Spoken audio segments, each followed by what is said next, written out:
The Supreme Court is meeting in private with a high-profile case on its agenda.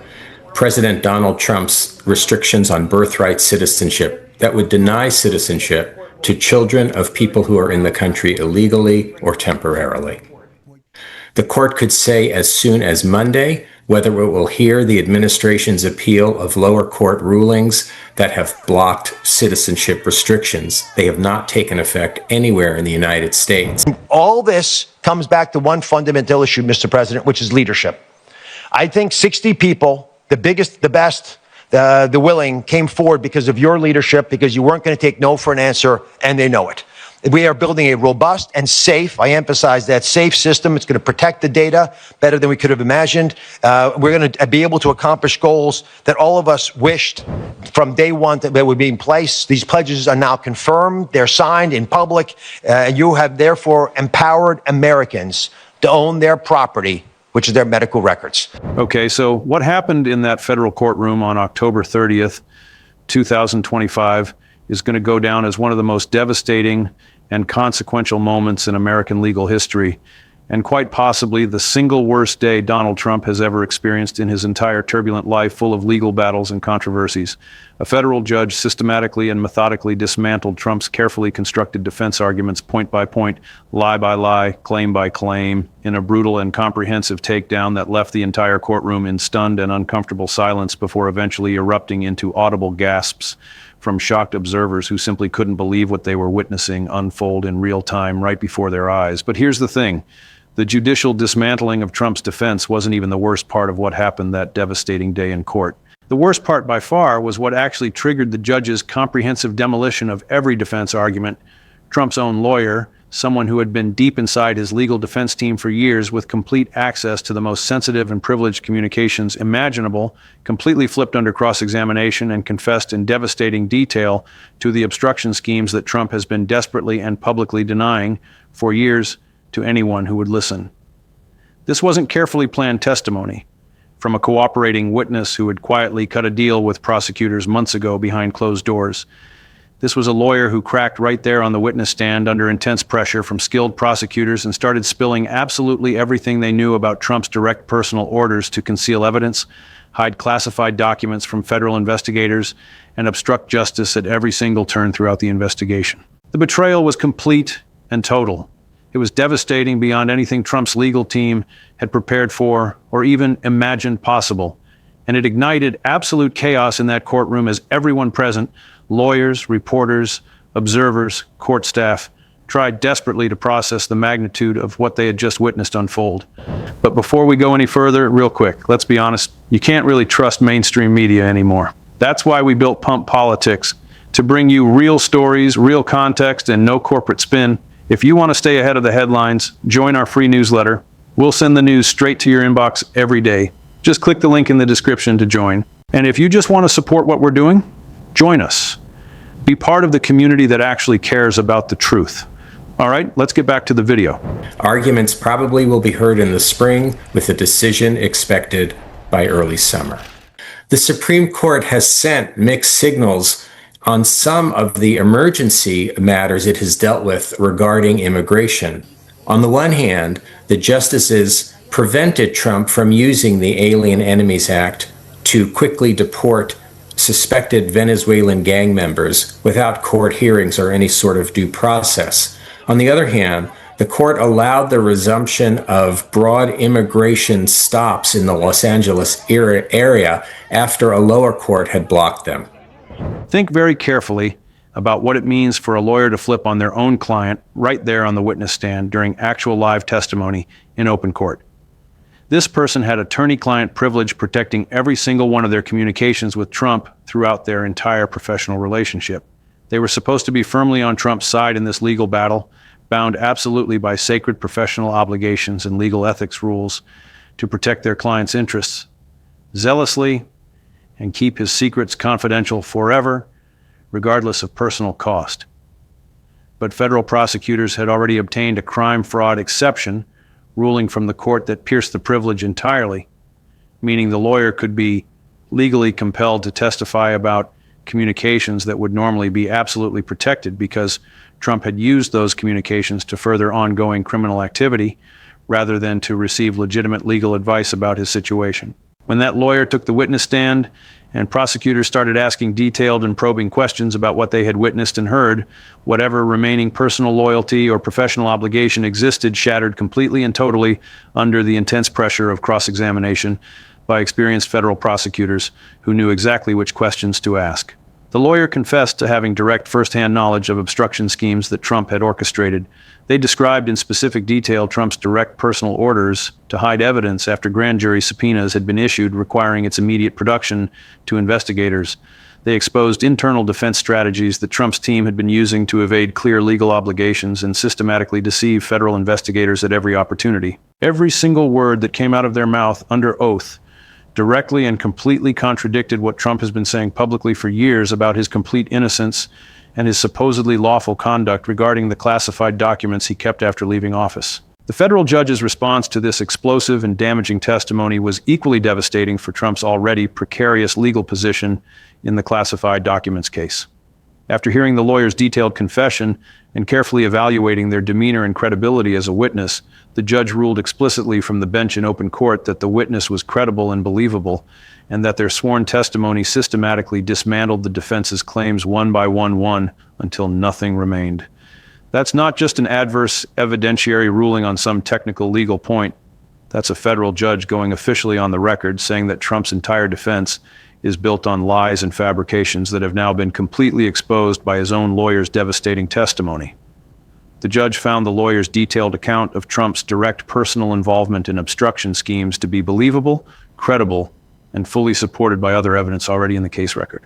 The defense arguments that Trump's expensive legal team had been carefully and painstakingly constructing for years crumbled completely in a matter of hours as the judge systematically and methodically rejected each claim in light of the devastating insider testimony they had just heard. Trump himself reportedly stormed out of the courtroom in visible fury as this judicial dismantling was happening, apparently unable to sit there any longer and watch his carefully constructed legal position collapse in real time while his own former lawyer described his criminal conduct in graphic detail from the witness stand just feet away from him. All right, so let's really dig into what happened during this October 30th hearing and examine exactly how the judge dismantled Trump's defense arguments so thoroughly, systematically, and devastatingly that observers were left gasping in shock. The hearing was part of the ongoing classified documents case that federal prosecutors have been methodically building against Trump for years now, and it came at an absolutely critical moment when prosecutors were pressing hard to establish key facts about Trump's knowledge and criminal intent regarding the classified materials he kept at his properties after leaving the presidency.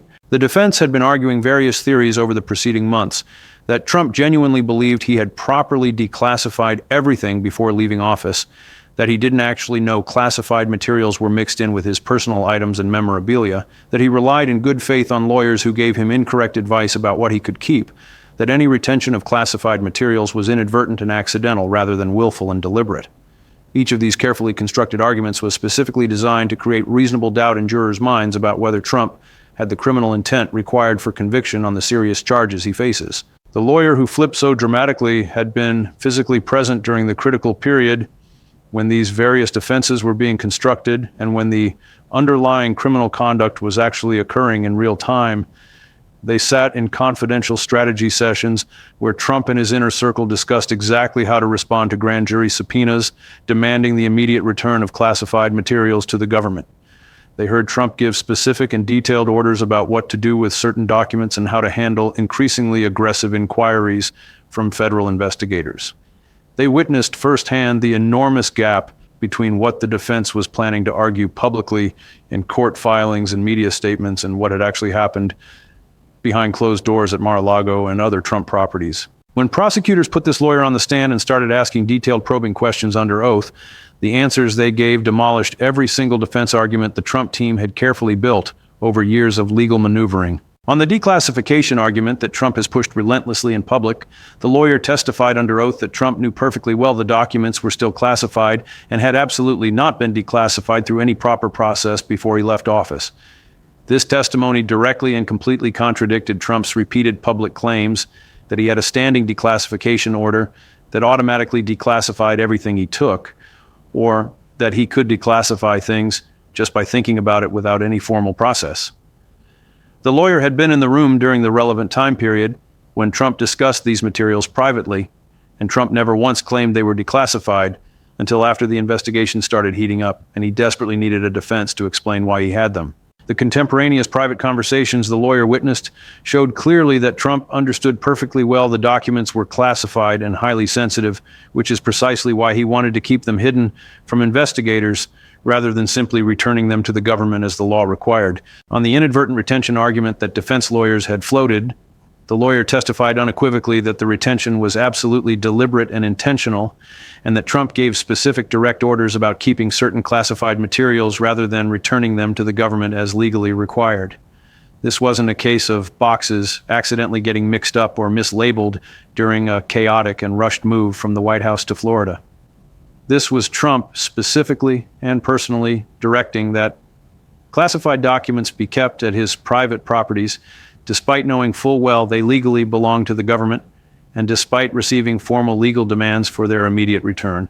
The lawyer described specific private conversations where Trump made crystal clear that he intended to keep the materials regardless of what the law required, or what investigators demanded, or what subpoenas commanded. On the reliance on counsel argument that defense attorneys had been preparing, the lawyer's testimony was perhaps most devastating of all because it showed that lawyers weren't giving Trump bad advice that he innocently and reasonably followed in good faith. Instead, Trump was personally directing his lawyers to help him actively obstruct justice and hide evidence from federal investigators. You simply cannot claim reliance on counsel as a defense when you're the one ordering your counsel to commit crimes on your behalf. The lawyer testified about specific instances where Trump gave direct orders and directives to conceal evidence after subpoenas had already been issued, which is textbook obstruction of justice under federal law. The defense simply cannot claim that Trump was just following legal advice when his own lawyer is now testifying under oath that Trump was the one giving the orders to break the law. The judge's systematic dismantling of these defense arguments happened in real time as the devastating testimony unfolded and prosecutors methodically connected each point to specific charges in the indictment. The judge made explicit findings from the bench about the credibility of the testimony, stating clearly and unambiguously that the witness was believable and that their detailed account was fully consistent with other evidence already in the record. When a federal judge makes those kinds of credibility findings during proceedings, it's absolutely devastating for the defense because it signals clearly how the judge views the overall case and how future evidentiary disputes are likely to be resolved going forward. The judge wasn't just passively receiving testimony and reserving judgment. They were actively evaluating it in real time and signaling explicitly that Trump's defense was collapsing completely under the weight of insider evidence from his own former lawyer. The crime fraud exception that allowed this devastating testimony to happen in the first place represents a prior judicial finding that Trump was using his lawyers to commit crimes rather than to receive legitimate legal advice about his situation. Attorney-client privilege is one of the most zealously protected relationships in our entire legal system, and courts absolutely do not pierce it lightly or without very compelling evidence. The fact that the privilege was pierced here means a federal judge had already concluded, based on substantial evidence prosecutors presented, that communications between Trump and his lawyers weren't protected because they were made in furtherance of criminal activity rather than for legitimate legal purposes. That earlier ruling set the stage for the October 30th testimony by establishing clearly that the lawyer could be compelled to testify about otherwise privileged communications without violating professional ethics rules. And when that compelled testimony came, it confirmed absolutely everything prosecutors had been arguing about Trump's criminal conduct and intent throughout the investigation. The courtroom reaction to this testimony tells you absolutely everything about how significant and shocking it was to everyone who witnessed it. Observers described the room erupting in audible gasps as the lawyer confessed to Trump's obstruction schemes and described his direct personal orders to hide evidence from federal investigators.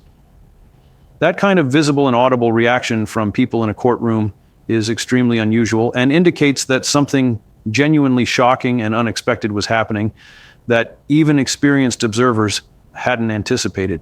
Even veteran court watchers and experienced legal reporters who have seen countless dramatic moments in their careers were apparently stunned by the scope and specificity of what the flipped lawyer revealed under oath. This wasn't vague or ambiguous testimony that could be interpreted multiple ways depending on your perspective. It was detailed, specific, first-hand accounts of Trump personally directing criminal conduct from someone who was in the room when it happened and participated in the conversations. So let's break this down into what you need to understand about this brutal courtroom moment and what it means for Trump's legal situation going forward through trial and beyond. Because this wasn't just a bad day in court that can be recovered from with better lawyering. This was potentially a case-defining moment that fundamentally transforms the entire legal landscape Trump faces in the classified documents prosecution. First point, the judge's explicit credibility findings about the flipped lawyer's testimony create a solid foundation for everything that follows in this case and potentially in other related cases as well. When a federal judge states clearly from the bench that a witness is credible and that their testimony systematically dismantles defense claims, that's not something that gets easily reversed, forgotten, or overcome through legal maneuvering. Those findings become part of the permanent official record of the proceedings. They guide how the judge evaluates future disputes and motions in the case. They signal to prosecutors that their theory of the case has been validated and endorsed by the court itself. And they signal to the defense that their arguments have been found wanting and rejected by the very person who will ultimately make many of the critical decisions in the proceedings going forward. Credibility findings are particularly significant in this case because so much of the prosecution comes down to what Trump actually knew and what he intended when he kept the classified materials.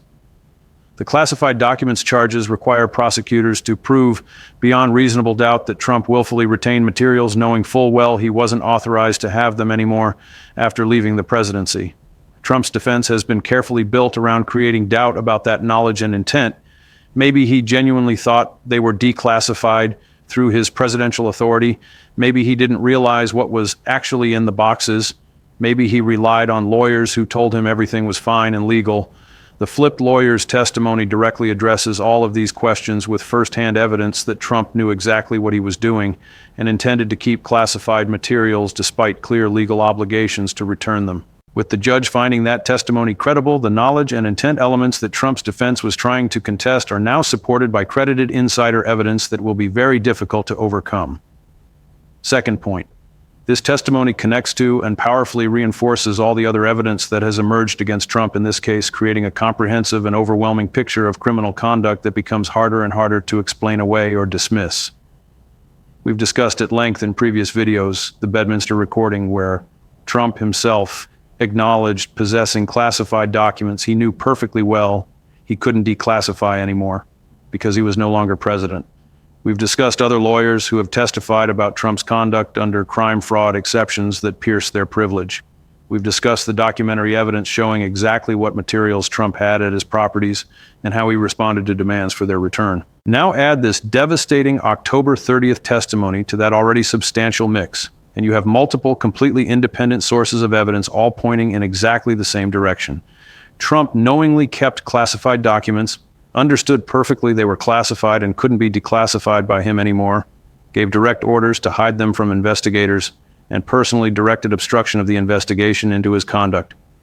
Each piece of evidence corroborates and reinforces the others, making the overall case increasingly airtight and impossible to defend against. The judge's observation that the testimony dismantles defense claims one by one suggests strongly that the court sees this corroborating pattern clearly and finds the cumulative evidence overwhelming and persuasive. Defense arguments that might have created reasonable doubt, when evaluated in isolation, collapse entirely, when confronted with consistent evidence from multiple independent sources that all tell the same story. The Bedminster tape shows Trump's own words acknowledging he possessed classified materials he couldn't declassify anymore. The flipped lawyer shows Trump's direct personal orders to hide materials and obstruct the federal investigation. Other testimony and documents fill in additional crucial details. The defense simply can't argue with a straight face that Trump was confused about classification, when recordings and testimony both show he understood the situation perfectly and acted deliberately to break the law anyway. Third point, the lawyer flipping under cross-examination rather than through a negotiated cooperation agreement makes this testimony particularly powerful and difficult for the defense to attack effectively. When witnesses flip through plea deals negotiated in advance, defense attorneys can argue they're just telling prosecutors what they want to hear to get favorable treatment on their own charges. There's a built-in motive to lie or exaggerate that skilled defense lawyers can exploit effectively on cross-examination. But this lawyer didn't cut a deal before taking the stand. They were called as a witness and flipped during the actual testimony itself, apparently unable or unwilling to continue protecting Trump when confronted with direct questions under oath that required truthful answers. That makes their testimony more credible in important ways because they didn't have time to coordinate a story with prosecutors or tailor their account to maximize cooperation benefits. They simply told the truth when asked direct questions under oath, and the truth was absolutely devastating for Trump and his defense. The circumstances of the flip also suggest strongly that whatever the lawyer witnessed was serious enough that they weren't willing to risk perjury charges by lying to protect Trump. Lawyers who testify falsely face serious professional consequences, including disbarment and serious criminal consequences, including federal perjury charges. When this lawyer took the stand and started answering questions honestly about Trump's conduct, they were making a calculation that the truth was the only viable option available to them, even though it meant betraying their former client in the most public and damaging way possible. That calculation tells you something important about how damning the underlying facts must be. If the truth were actually favorable to Trump or even ambiguous, the lawyer could have testified truthfully without causing this kind of catastrophic damage to his defense. The fact that telling the truth meant exposing Trump's criminal conduct and obstruction schemes indicates clearly that the conduct really was as bad as prosecutors have been alleging. Fourth point, Trump storming out of the courtroom is both symbolically and legally significant in ways that compound the damage from the testimony itself substantially. Symbolically, it projects a powerful image of a defendant who simply cannot face the evidence against him, who would rather flee the courtroom than sit and listen to the truth being told about his conduct from someone who witnessed it firsthand. That image will be replayed in news coverage and referenced in commentary about the case. It will be used by political opponents to paint Trump as someone who runs from accountability when confronted with the truth. The strong, dominant, fearless leader image Trump constantly tries to project is fundamentally undermined by footage of him fleeing a courtroom while his own lawyer describes his crimes. That's not how innocent people behave. That's not how strong leaders handle adversity. That's how guilty defendants respond when the walls finally close in and there's nowhere left to hide. Legally, while defendants generally have the right to be present at their own proceedings and often choose to exercise that right, storming out during the most damaging testimony could be interpreted by the judge and eventually by a jury as consciousness of guilt. Innocent people want to hear the evidence against them so they can respond and defend themselves. Guilty people don't want to face what's being said because they know it's true and they can't defend against it effectively. Trump's dramatic exit during the most damaging testimony of the entire case fits the pattern of guilty behavior that prosecutors can point to as additional evidence of his state of mind. It's not dispositive by itself, but combined with everything else, it contributes to the overall picture of a defendant who knows he's guilty and is struggling emotionally to cope with the consequences finally catching up to him. So where does this leave us as we process the full implications of this brutal courtroom moment? We have a federal judge explicitly finding that Trump's own lawyer is credible and that their testimony systematically dismantles his defense claims one by one. We have detailed sworn testimony about Trump's direct personal orders to hide evidence and obstruct justice in the classified documents investigation. We have the crime fraud exception pierced to allow testimony about otherwise privileged communications because Trump was using lawyers to commit crimes. We have courtroom observers literally gasping at revelations about conduct and orders that completely contradict everything Trump has said publicly about his innocence. We have Trump storming out rather than face the devastating testimony being given against him by his own former lawyer. And we have all of this adding to the already overwhelming evidence from recordings, other cooperating witnesses, and documents that establishes Trump's knowing and willful criminal conduct beyond any reasonable doubt. The defense team has to be in absolute crisis mode trying to figure out how to respond to a day that saw their carefully constructed arguments systematically rejected and their client's own lawyer expose his criminal conduct from the witness stand in open court. There may not be a good response available no matter how skilled the lawyers are. When insider witnesses flip and provide detailed firsthand testimony that the judge explicitly finds credible, the defense options become severely limited. You can't really argue the witness is lying when the judge has already found them credible after careful evaluation. You can't really argue the conduct was innocent when the witness described specific criminal directives in detail. You can't really argue reliance on counsel when counsel is testifying that Trump was giving the orders. Keep watching because the aftermath of this courtroom moment is going to reverberate through every remaining proceeding in this case and beyond. The testimony given on October 30th will be cited by prosecutors, referenced by the judge, and used to devastating effect at trial. Other witnesses and potential cooperators are seeing what happened, and calculating their own positions carefully. The legal noose is tightening in ways that should alarm even Trump's most loyal supporters. When your own lawyer takes the stand and describes your criminal conduct while the judge nods along and finds them credible, the witch hunt narrative becomes impossible to maintain. Stay tuned, because this case is reaching its critical phase, and what happened on October 30th may prove to be the turning point that leads to Trump's ultimate legal reckoning. The walls are closing in fast.